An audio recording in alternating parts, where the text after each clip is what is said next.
Friends, welcome back to the channel the logic of studies. कैसे हो आप सब? आई होप आप सब ठीक होगे। तो आज मैं लेके आ गई हूँ बायोलॉजी का 11th स्टैंडर्ड का जो सेल डिवीजन चैप्टर है उससे रिलेटेड। तो मैं एक्चुअली वो चैप्टर एक्सप्लेन नहीं करने वाली हूँ। The thing which I am going to explain is about some cell cycle. ठीक है, मैं सीधे सीधे बोल देती हूँ। हम सेल साइकिल के बारे में जानेंगे। इसका मैंने सेल साइकिल का जो मैंने एक पार्ट है माइटोसिस वाला, इन डिटेल मैंने ऑलरेडी वीडियो अपलोड कर दिया है। अगर आपने नहीं देखा है तो आप जो हो डिस्क्रिप्शन में जाके लिंक चेकआउट कर लो। And we have another YouTube channel where we share our lifestyle vlogs, तो आप वहाँ पे भी ज़रूर सब्सक्राइब कर दीजिएगा हमारे बारे में अगर आपको जानना में हो तो चलिए जल्दी चलते हैं उस पेज पे and let's start with our chapter. तो ये रहा वो पेज, सेल डिवीजन का चैप्टर। तो इसको जानने से पहले मैं आपको बता देती हूँ सेल साइकिल के बारे में। शॉर्ट में देखते हैं क्योंकि ये मैं चैप्टर नहीं एक्सप्लेन करने जा रही हूँ, जस्ट टर्म एक्सप्लेन करने जा रही हूँ which is called as interphase. ठीक है, सेल साइकिल वो होता है कि जहाँ पे जो भी इवेंट्स होते हैं सेल के अंदर, ठीक है, विच इज़ एग्जैक्टली बोलूँ तो लाइफ ऑफ अ सेल। ठीक है, तो जो सिक्वेंशियल इवेंट्स होते हैं उसे ही हम कहते हैं सेल साइकिल। ठीक है, ये जो सेल साइकिल होता है वो 3 प्रोसेस से होके जाता है। नाउ अगर एक इंडिविजुअल है, ठीक है, या सपोज 2 इंडिविजुअल्स हैं and when they meet they form a new individual, right. तो वैसे कंडीशन में ये प्रोसेसेस होना इज़ वेरी कंपलसरी। वो अगर जब ये प्रोसेस होगा then only a new individual gets form. ठीक है, समझ में आ रहा होगा आपको। तो मैंने इसमें जो प्रोसेसेस होते हैं वो 3 प्रोसेस होते हैं। यहाँ पे डायग्राम आपको शो कर रहा होगा। यहाँ पे जो डायग्राम दिया हुआ है वो सेल साइकिल का दिया हुआ है। ये देखिए यहाँ पे ये जो starting with interface, starting with interface होता है। इंटरफेस में 3 टाइप्स आते हैं। जो होता है जीवन फेस, मतलब पहले ये फेस होता है, ठीक है, मतलब ये वाला।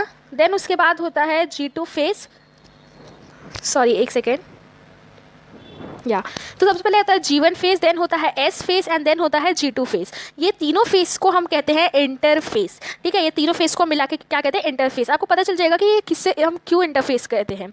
एंड देन G2 फेस के बाद आता है ये mitosis and meiosis face, which I have already explained you कि माइटोसिस एंड मियोसिस फेस में होता क्या है एक्चुअली में। ठीक है, वीडियो का जो लिंक है वो डिस्क्रिप्शन बॉक्स में है। तो सबसे पहले अगर मैं बात करूँ इंटरफेस की, व्हाट इज़ इंटरफेस? तो इंटरफेस वो होता है जहाँ पे सेल जो होता है वो रेस्ट के लिए जाता है या अपने ग्रोथ के लिए, मतलब ग्रोथ के लिए, या चाहे ऐसे ही टाइप होता है ना, रेस्ट के लिए वो जाता है। ठीक है, तो क्या होता है इसमें basically cell goes to rest as per the need और ग्रोथ। किस में होता है? इंटरफेस में ऐसा होता है।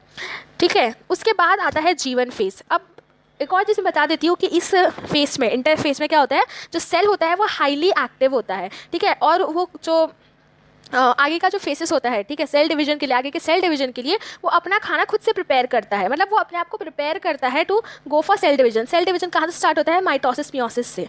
ठीक है, ये जो इतना पार्ट है this is all interphase. And ये जो पार्ट होता है, ये वाला part, this is called as mitosis या मियोसिस फेस। ठीक है, एम फेस से हम कहते हैं। ठीक है, ये होता है इंटरफेस में। और ये जो इंटरफेस होता है वो मतलब टोटल देखो, हर एक सेल जो डिवाइड्स होता रहता है विद इन 24 आवर्स, 24 आवर्स में डिवाइड होता रहता है। उसमें से 23 आवर्स ये इंटरफेस लेता है। How many? 23 hours. Can you imagine? मतलब कितना बड़ा इसका प्रोसेस होता है। 23 आवर्स ये सेल लेता है, कौन सा? इंटरफेस वाला। वेयर आज इसमें से जो 1 आवर होता है, ठीक है, इसमें से जो 1 आवर होता है वो एम फेस लेता है। एम फेस का हो या मतलब ये एम माइटोसिस फेस का हो या मियोसिस फेस का हो, ये सिर्फ 1 आवर लेता है। और ये जो टोटल लेता है वो कितना लेता है? 23 आवर्स। ये सब बहुत इंपॉर्टेंट पॉइंट्स है, नीट के क्वेश्चंस में बहुत ज़्यादा ऐसे पूछे जाते हैं, तो you can write it down.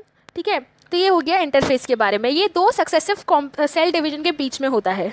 ठीक है, अब ये सारी चीज़ें थी अबाउट इंटरफेस। अब इस इंटरफेस के अंदर 3 टाइप्स आते हैं विच आर कॉल्ड एज, यहाँ पे देखो मैंने दिया हुआ है, जीवन face, S phase and G2 face. ठीक है, जीवन face, S phase and G2 face. सबसे पहले वो जीवन फेस से होके गुजरता है, फिर एस फेस में आता है एंड देन G2 फेस में आता है। अब बेसिकली होता क्या है इसमें? जीवन face, G2 phase and S phase में। जीवन फेस को हम सेल ग्रोथ फेस भी कहते हैं। उसमें क्या होता है, या तो बोलो कि इसमें जो है ग्रोथ होता है। ठीक है, इसलिए सेल ग्रोथ हम कहते हैं। नॉर्मल सेल फंक्शंस सब होता है। और जो होता है ऑर्गन्स जैसे ले लो, माइटोकॉन्ड्रिया हो गया, फिर ये गोल्गी बॉडीज़, मतलब ये सारे जो होते हैं वो सब क्या होते हैं, वो सब ये डुप्लीकेशन में जाते हैं। ठीक है, उसे हम सेल ऑर्गेनल्स कहते हैं। ये सब डुप्लीकेशन में जाते हैं एंड किसमें? जीवन फेस में, जैसे हम सेल ग्रोथ फेस भी कहते हैं। ठीक है, और इसे हम ये फर्स्ट गैप पीरियड भी बोलते हैं। क्या बोलते हैं इसे हम? First gap period. ठीक है, तो इसमें क्या होता है कि इसमें जो ये ना, मतलब जैसे कॉम्प्लेक्स डिवीजन, सेल डिवीजन होता है ना, उसके बाद वापस से शुरू हो जाता है। मतलब this is a cell cycle, ये कंप्लीटली चलता रहता है। जीवन फेस के बाद एस फेस में G2 phase, then M phase, then वापस G1 G2 and this is a complete process is taking place. ठीक है, ये होता है G1 फेस में। ओके, या देन उसके बाद क्या होता है, जो सेल जो होता है इट परफॉर्म्स RNA सिंथेसिस, ठीक है, दैट इज प्रोटीन सिंथेसिस। फिर मेम्ब्रेन जो होते हैं, मेम्ब्रेन, ठीक है, the outer coverings of cell is called as membranes, right. तो वो जो मेम्ब्रेन्स होते हैं ये सब सिंथेसिस होने के लिए जाते हैं, सब सिंथेसाइज होते हैं, ठीक है। RNA में जितने भी mRNA, tRNA, rRNA सारे चीज़ें जो है सिंथेसाइज होने के लिए यहाँ पे जाती है। और क्या होता है कि सेल जो होता है वो मेटाबॉलिकली एक्टिव होता है। मेटाबॉलिकली एक्टिव मतलब क्या, कि वो कैटाबॉलिज्म भी कर सकता है, वेल एनाबॉलिज्म भी कर सकता है। कैटाबॉलिज्म का मतलब होता है ब्रेकिंग डाउन ऑफ मॉलिक्यूल्स, ठीक है, वेर एज एनाबॉलिज्म का होता है फॉर्मेशन ऑफ न्यू मॉलिक्यूल्स, ठीक है। Metabolism is divided into two parts. मैंने ये जो कैटाबॉलिज्म और एनाबॉलिज्म के बारे में मैंने जब लिविंग वर्ल्ड वाला चैप्टर करवाया था, बायोलॉजी का फर्स्ट चैप्टर, तो तब मैंने भी बताया था, तो उसका भी लिंक मैं डिस्क्रिप्शन में प्रोवाइड कर दूंगी, तो आप वहाँ से भी चेकआउट कर सकते हो, ठीक है। तो मेटाबॉलिकली एक्टिव मतलब क्या, कि इसमें दो टाइप्स होते हैं, cell breaking down of cell भी होता है, plus formation of new cells भी होते हैं, ठीक है, और उनका जो साइज है वो बढ़ने लग जाता है। तो इसमें चार मेन चीज़ें यहाँ पे आपको दिखेगी इस पैरा में, कहीं पे G1 फेस में ये सारी चीज़ें जो है आपको दिखेगी। एक सेकेंड, हाँ, तो इस पैरा में आपको ये सारी चीज़ें मिल जाएंगी, ये सारे पॉइंट्स, और जो भी एक्स्ट्रा चीज़ें थी वो भी मैंने बता दिया, ठीक है। अब क्या होता है कि कोई कोई जो सेल्स होते हैं वो ज़्यादातर टाइम जो होते हैं वो गैप फेस में लगा देते हैं। मतलब क्या, कि वो जो है ज़्यादा टाइम अपने रेस्ट के लिए रख लेते हैं, और आगे उन्हें डिवाइड होना या आगे फंक्शन होना उन्हें पसंद ही नहीं होता, ठीक है। उस फेस को हम कहते हैं G0 फेस। G0 फेस में क्या होता है, उसको हम एज अ रेस्टिंग फेस भी बोलते हैं, क्योंकि उसमें क्या होता है, सेल जो होता है वो क्विसेंट स्टेट में होता है। क्विसेंट स्टेट मतलब क्या, कि वो डोरमेंट इनएक्टिव स्टेट में रहता है, ठीक है। तो कोई कोई जो सेल्स होते हैं उन्हें वो G0 फेस में चले जाते हैं, वहाँ पे रेस्ट करते हैं। जिन्हें आना निकलना होता है वापस अपने प्रोसेस के लिए, तो वो तो आ जाते हैं, लेकिन अगर जिन्हें नहीं आना होता वो वहाँ पे ही रह जाते हैं, ठीक है। मतलब उनका जो सेल साइकिल है वहाँ पे एंड हो जाता है, इसे हम कहते हैं G0 फेस। यहाँ पे आपको देखा होगा ये डिस्कस विद टीचर, यहाँ पे वो क्वेश्चन मतलब वैसा वर्ड आया टर्म G0 फेस, ठीक है, what is this G0 face, ऐसा क्वेश्चन आया, तो आप यहाँ पे लिख सकते हो जो मैंने आपको बताया है, ठीक है। अब जो नेक्स्ट फेस आता है वो होता है S फेस। यहाँ पे जो डायग्राम में आपको दिखाएगा कि ये यहाँ पे 8 आवर्स और मोर, ठीक है, 8 घंटे या 8 घंटे से ज़्यादा ये काम करता है ये। और फिर इसके बाद इसकी बात करें तो ये 6 to 8 आवर्स काम करता है, G2 2 to 5 आवर्स काम करता है, ऐसे मिला के वो 23 आवर्स काम करते हैं, ठीक है। इसमें से एक G0 फेस भी हो जाता है, राइट। अब नेक्स्ट आता है S फेस। S फेस में क्या होता है कि यहाँ पे देखो, S फेस को हम DNA सिंथेसिस या DNA रेप्लिकेशन फेस भी बोलते हैं। इसमें मेन चीज़ क्या होता है, DNA रेप्लिकेट होते हैं, ठीक है, मतलब उसका दूसरा कॉपी बनता है, मतलब कॉपी नहीं बनता, मतलब रेप्लिकेशन एंड डुप्लीकेशन में फ़र्क होता है। डुप्लीकेशन मतलब एग्जैक्टली डुप्लीकेट बनना, रेप्लिकेशन मतलब एक है तो उसके जैसा एक और बनना, ठीक है। ये दोनों में डिफरेंस होता है, रेप्लिकेशन एंड डुप्लीकेशन। इसके बारे में कभी और बताऊंगी अगर आपको चाहिए रहेगा तो, ठीक है। और उसमें क्या होता है कि जो DNA होता है वो डबल हो जाता है। ऑफकोर्स अगर DNA का रेप्लिकेशन होगा, DNA डबल हो जाए, अगर रेप्लिकेट होगा तो मतलब क्या होगा, उसका जो अमाउंट है वो भी डबल हो जाएगा, वही चीज़ इसमें होती है, ठीक है। अब क्या होता है, इसमें एक प्रोटीन होता है जिसे हम कहते हैं हिस्टोन प्रोटीन्स, ठीक है। ये हिस्टोन प्रोटीन्स क्या होता है, आप देखो, आपको पता होगा कि जो हिस्टोन प्रोटीन्स है ये कवरिंग के बेसिस पे काम आते हैं। मतलब देखो, जो एक सेल होता है, सॉरी, या फिर एक जैसे जीन्स होते हैं, जीन्स, ठीक है, ये क्रोमोजोम है, ठीक है। इसका सपोज ये एक पार्ट ले लो, इसको जब आप ऐसे ऐसे खोलोगे ना तो ये बहुत लंबा निकलेगा, बहुत लंबा, एंड उसका एक पार्ट को हम जीन्स बोलते हैं, ठीक है, जीन। एंड देन उसके, और वो हिस्टोन प्रोटीन्स क्या करता है कि अब now the cells are like this, right. तो उनको कवरिंग करने के लिए, जो वो ऐसे ऐसे शेप में आ जाते हैं ना, तो उनको कवरिंग देने के लिए these histone proteins are used. तो क्या होता है कि ये जो हिस्टोन प्रोटीन्स हैं ये वापस आ जाते हैं, ठीक है, ये भी सिंथेसाइज होना शुरू हो जाते हैं। फिर क्या होता है कि जो DNA जो होता है, DNA इनके अंदर जो होती है वो भी डबल हो जाती है, लेकिन जो क्रोमोसोम होता है वो सेम ही रहता है, ठीक है। क्या होता है, DNA डबल होने लग जाते हैं बट क्रोमोसोम्स वही होता है। देखो, अगर मैं आपको बोलूँ ना 1 DNA, ठीक है, 1 DNA, तो क्रोमोसोम कितना होगा, 1, ठीक है, 1 क्रोमोसोम। अगर बोलो 10 DNA तो भी क्रोमोसोम एक ही रहेगा, उसका नंबर नहीं बदलता क्रोमोसोम का, ठीक है, वो उतना ही का उतना ही रहेगा। अगर डबल हो गया, सो यू कैन इमेजिन, तो फिर टोटल हमारे पास कितने DNA होते हैं, 46 DNA वी हैव। तो 46 DNA मतलब कितना, 46 क्रोमोसोम्स, राइट। अगर ये 46 DNA डबल हो रहे हैं मतलब 92 बन रहे हैं, सो इट मीन्स कि क्रोमोसोम्स अगर 92 हो जाएंगे, सो यू कैन इमेजिन हम ह्यूमंस कैसे दिखते हैं। मतलब हम ह्यूमंस तो लगते ही नहीं, हम एलियंस जैसे दिखते हैं, राइट, क्योंकि हमारे क्रोमोसोम्स डबल हो जाते हैं ना, तो इसके लिए।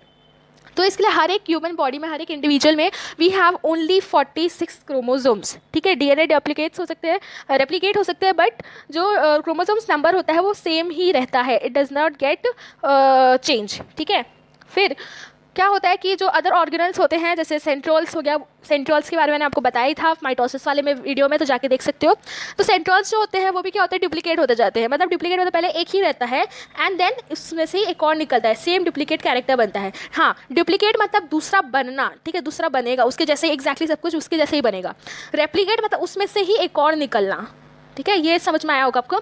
रेप्लिकेट मतलब इसमें से ही एक निकलना, डुप्लीकेट मतलब इसमें से ही, इसमें से ऐसे मतलब इसके जैसे बनना, ठीक है। जैसे हम बोलते हैं ना ये डुप्लीकेट इसका, तो क्या एक ही में से आए हैं क्या? नहीं, वो लोग अलग अलग रहते हैं, राइट, दो अलग अलग में भी होंगे, जीनोम से आए होंगे। लेकिन अगर मैं बोलूँ रेप्लिकेट मतलब क्या, कि उसके में से ही निकलना, सेल्स गेट्स रेप्लिकेटेड मतलब क्या, कि एक सेल में से ही दूसरा सेल निकलता है। समझ में आया रेप्लिकेट एंड डुप्लीकेट का मतलब, ठीक है। वो भी मैंने आपको इसी बुक मतलब इसी में बता दिया। तो क्या होता है, ये सब जो होता है, ये सब जो कम्पैक्ट स्ट्रक्चर होता है उनको पैकेजिंग के लिए हम ज़रूरत पड़ती है। तो ये सब प्रोसेसेस होते हैं किसमें, एस फेस में। जो एक्स्ट्रा इन्फॉर्मेशन था जो बुक में नहीं दिया हुआ है वो भी सारे मैंने आपको बता दिए हैं, ठीक है। इसके बाद आता है G2 फेस। G2 फेस में क्या होता है एक्चुअली में, कि हम उसको प्रोटीन सिंथेसिस फेस भी कहते हैं। अब क्यों कहते हैं मैं आपको बताती हूँ। पहला चीज़ जो इसमें होता है कि ग्रोथ होता है, ठीक है, एंड प्रिपरेशन फॉर माइटोसिस, इनको प्रिपेयर किया जाता है माइटोसिस के लिए, बिकॉज G2 फेस के बाद सीधा माइटोसिस फेस आ जाता है, ठीक है, and then meiosis and then cell cycle complete हो जाता है। फिर वापस G0 phase, G1 phase, G2 phase, sorry S phase, G2 phase, and then वो कंप्लीट साइकिल चलता रहता है। तो क्या होता है, वो प्रिपेयर करते हैं फॉर माइटोसिस के लिए, मतलब जो सेल्स प्रिपेयर नहीं हुए रहते हैं या उनको एक्स्ट्रा प्रिपरेशन की जरूरत होती है, तो उनको ये चीज़ प्रिपेयर करती है। कौन? G2 फेस, ठीक है। DNA जो होता है, जो सिंथेसिस हो रहा होता है कौन से फेस में, S फेस में, वो क्या हो जाता है, अब स्टॉप हो जाता है, अब आगे सिंथेसाइज नहीं होता। फिर जो ट्यूबुलेंट प्रोटीन्स होते हैं, ठीक है, स्पिंडल फाइबर्स के अंदर जो ट्यूबुलेंट प्रोटीन्स होते हैं, स्पिंडल फाइबर्स याद होगा, जो मेटाफेस में स्पिंडल फाइबर्स बनना शुरू हो जाते हैं, ठीक है, मतलब बने हुए रहते हैं ऐसे जो स्पिंडल शेप में रहते हैं, राइट, ऐसे। तो वो स्पिंडल फाइबर्स के जो होते हैं वो ट्यूबुलेंट प्रोटीन्स होती है, ठीक है, प्रोटीन एक टाइप की होती है, वो भी क्या होते हैं, सिंथेसाइज होने लग जाते हैं। ये सब प्रोसेस पहले ही हो जाता है और फिर जाके और जो पेटाफेस सब में वो सीधा अरेंज हो जाता है। मतलब क्या, कि देखो एग्जांपल देती हूँ, जैसे एनुअल डे होता है, ठीक है, हम प्रैक्टिस करते रहते हैं, राइट, एंड जो एनुअल डे के दिन क्या हम उस दिन स्टेज पे जाके प्रैक्टिस करते हैं? नो, हम डायरेक्टली परफॉर्म करते हैं, वही चीज़ होता है। तो पहले प्रैक्टिस होती रहती है किसमें, ये इंटरफेस में, एंड डायरेक्टली उन लोग परफॉर्म करते हैं अपना फंक्शन किसमें, माइटोसिस एंड मियोसिस में। सेम वही एग्जाम्पल ले लो, ठीक है। फिर क्या होता है कि यहाँ पे और अलग अलग सेल्स को प्रिपेयर किया जाता है माइटोसिस मियोसिस प्रोसेस सब के लिए, ठीक है। एंड देन जो न्यूक्लियस होता है उसकी भी वॉल्यूम इंक्रीज हो जाती है, ठीक है, न्यूक्लियस की जो वॉल्यूम इंक्रीज हो जाती है। अब क्यों ऐसा करते हैं, अब इससे क्या होगा कि इससे ये होगा कि इन्हें जो है मतलब अपना फंक्शन करने के लिए, अब उन लोग माइटोसिस मियोसिस के प्रोसेस में होते हुए जाएंगे तो उनको स्पेस चाहिए, दे नीड स्पेस, ठीक है। एंड सेल के अंदर उतना स्पेस नहीं होता है क्योंकि इसके बहुत सारे होते हैं ना, बहुत सारी वो चीज़ें होती हैं, सो दे नीड स्पेस। तो जो न्यूक्लियस होता है वो डिसअपियर हो जाता है, ठीक है, मतलब सॉरी उनकी वॉल्यूम बढ़ जाती है, इंक्रीजेस उनकी जो लोग जगह लेते हैं वो बढ़ जाती है, ठीक है। ये चीज़ें होती हैं G2 फेस में। मेटाबॉलिक एक्टिविटीज़ यहाँ पे चलता ही रहता है, ठीक है, मेटाबॉलिक एक्टिविटीज़ की बात करें तो ये चलता रहता है यहाँ पे। देन फिर जो प्रोटीन्स होते हैं और अलग अलग प्रोटीन्स वो सब भी सिंथेसाइज होते हैं इस फेस में, क्योंकि मैंने बताया कि ये प्रोटीन सिंथेसिस इस फेस को कहा जाता है, ठीक है। RNA सिंथेसिस जो होता रहता था कौन से फेस में, ग्रोथ फेस में, G1 फेस में, वो इसमें भी कंटिन्यू रहता है, ठीक है, जो RNA सिंथेसिस होता है वो भी चलता रहता है। फिर जो एनिमल सेल में जो डॉटर पेयर ऑफ सेंट्रियोल्स थे, ठीक है, वो जो हैं वो अपने प्री एग्जिस्टिंग पेयर से ही निकल के आए हैं, ठीक है, मतलब एक जो सेंट्रियोल था उसमें से ही दूसरा निकलता है सेंट्रियोल्स, ठीक है, उसमें से दूसरा सेंट्रियोल निकलता है, मतलब पहले सेल से ही दूसरा सेल निकलता है, ठीक है, डॉटर पेयर जिसे हम कहते हैं, ठीक है। मतलब यही सारी चीज़ें होती है किसमें, G2 फेस में। सारी extra informations about all these 3 phases, और ये तीनों फेस को मिला के मतलब G1 phase, S phase and G2 phase, तीनों फेसेस को मिला के we called it as interphase, ठीक है। इस प्रोसेस को हम इंटरफेस कहते हैं। ये इंटरफेस जो होता है हर एक प्रोसेस के बाद, माइटोसिस के बाद भी होता है, मतलब एक एक प्रोसेस के बाद, मियोसिस 1 में भी होता है, मियोसिस 1 कंप्लीट होने के बाद, बट माइटोसिस के कंप्लीट होने के बाद भी होता है ये। मियोसिस 1 के कंप्लीट होने के बाद इंटरकाइनेसिस होता है। अब उसे इंटरकाइनेसिस क्यों कहते हैं तो मैं वो भी बता ही देती हूँ, इस वीडियो में क्लियर आउट कर देती हूँ। इंटरकाइनेसिस में ये करते हैं कि अभी इसमें क्या हो रहा है कि जो DNA हो रहा है रेप्लिकेट होता है, राइट, उसमें जो है मतलब सेम प्रोसेस होता है, G1 भी होता है सेम, मतलब ग्रोथ फेस भी सेम ही होता है, G2 फेस जो होता है वो भी सेम होता है, बस S फेस में क्या चेंज होती है कि DNA रेप्लिकेशन नहीं होता, इस वजह से हम उसे इंटरकाइनेसिस फेस कहते हैं। अगर कोई पूछे या अगर आए question why this is called as interkinesis, ठीक है, तो the only reason is that कि इंटरफेस में क्या होता था कि डीएनए रेप्लिकेशन होता था in S phase, but in interkinesis phase क्या होता है, डीएनए रेप्लिकेशन नहीं होता. That's why it differs from interphase. ठीक है, अगर मैं बोलती इंटरफेस दोनों का सेम नाम हो जाता तो क्या होता, वी गेट कन्फ्यूज. अगर बोलते हैं कि हाँ इंटरफेस के बारे में लिखो, सो वी गेट कन्फ्यूज कौन सा इंटरफेस, माइटोसिस के बाद वाला या मियोसिस के बाद वाला, राइट? क्या कौन सा लिखना है, क्योंकि प्रोसेस तो सारे सेम हो जाते हैं ना, राइट? तो फिर इसके लिए यहाँ पे नाम चेंज कर दिया गया, एक को इंटरफेस किया, एक को इंटरकाइनेसिस. हाँ, एक और क्वेश्चन मेरे पास आया था कि मियोसिस 1 एंड मियोसिस 2 क्यों कहा गया है, दोनों तो प्रोसेस मियोसिस के ही होते हैं ना. तो उसका भी आंसर मैं कर देती हूँ. जो मियोसिस 1 होता है, ठीक है, उसमें जो प्रोसेस होता है वो बहुत ज़्यादा कॉम्प्लिकेटेड होता है, बहुत लंबा प्रोसेस होता है. But when we talk about meiosis 2, जैसा माइटोसिस होता है, मेटाफेज, एनाफेज, टीलोफेज, फिर प्रोफेज, सेम प्रोसेस होता है किसमें, मियोसिस 2 में. ठीक है, जैसे माइटोसिस में होता है सेम हर एक चीज़ वैसी ही होती है किसमें, मियोसिस 2 में. अगर मैं मियोसिस ही नाम दे देती तो फिर यू गेट्स कन्फ्यूज कि अगर मैं बोलती कि बताओ लेप्टोटीन वाला स्टेज किस में होता है, तो मियोसिस या मियोसिस 1, मतलब अगर मियोसिस बोलूँ या माइटोसिस बोलूँ तो आप कंफ्यूज हो जाता है ना, मियोसिस 1 या मियोसिस 2. ऐसे तो कुछ बोला ही नहीं, सीधा मियोसिस बोला गया है, राइट? लेकिन कभी कभी ऐसा होता है ना कन्फ्यूजन, तो इसके लिए जो है नाम ऐसे चेंज किया जाता है साइंस में. ठीक है, इसलिए एक को मियोसिस 1, एक को मियोसिस 2 कहा गया है, वरना सारी प्रोसेस मियोसिस 2 की सेम है, जस्ट लाइक माइटोसिस. तो मैंने ये भी क्वेश्चन के आपके आंसर्स दे दिए हैं.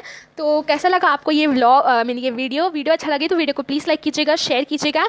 हमारा कमेंट सेक्शन ऑन रहता है, मैं वहाँ पर एक्टिव रहती हूँ, तो सारे आपके क्वेश्चन के आंसर्स मैं देती रहूँगी. तो मेरे पास ये कमेंट आया था इसलिए मैंने आपको उसका भी आंसर दे दिया, ये सेल से रिलेटेड. तो होगा तो मैं वहाँ पे भी कर दूँगी. वीडियो बहुत लंबा हो गया है, तो तब तक के लिए thank you, take care and bye bye. And मेरे दूसरे चैनल कुकिंग एंड फन को भी ज़रूर सब्सक्राइब कर दीजिएगा, लिंक उसको भी डिस्क्रिप्शन बॉक्स में मैं डाल दूँगी. Thank you.